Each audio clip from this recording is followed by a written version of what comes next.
Hello everyone, আজকের আলোচনার বিষয় হলো ফ্রেজ ও ক্লজের পার্থক্য। অনেকে স্টুডেন্টই আছে বা অনেকেই আছে যে ফ্রেজ আর ক্লজের পার্থক্যটা ঠিক বোঝে না। ফ্রেজ হচ্ছে কতগুলো শব্দের সমষ্টি যা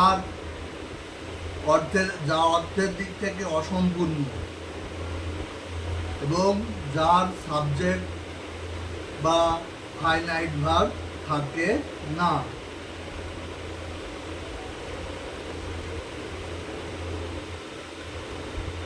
এবং যা একটা স্পিচের অংশ মাত্র ব্যবহৃত হয়।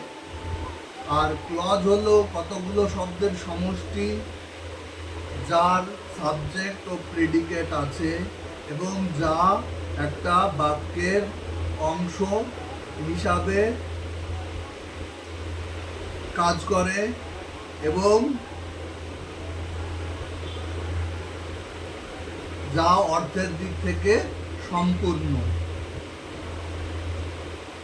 ফ্রেজ তিন প্রকার, ক্লজও তিন প্রকার।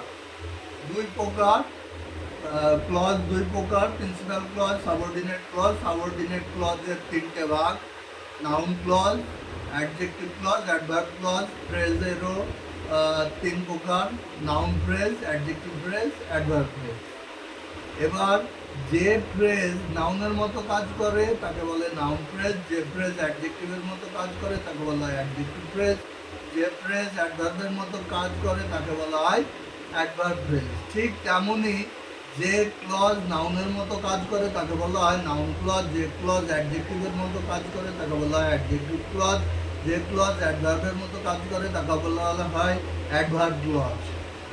এবার তাহলে জানার বিষয় হচ্ছে যে আমরা তখনই নাউন ফ্রেজ বা নাউন ক্লজকে চিনতে পারবো যখন নাউনের কাজগুলো জানতে পারবো, আর তখনই অ্যাডজেক্টিভ ফ্রেজ বা অ্যাডজেক্টিভ ক্লজকে চিনতে পারবো যখন আমাদের জানা থাকবে যে অ্যাডজেক্টিভের কাজ কি।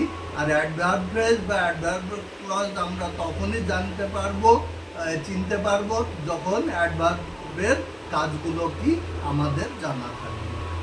Thank you.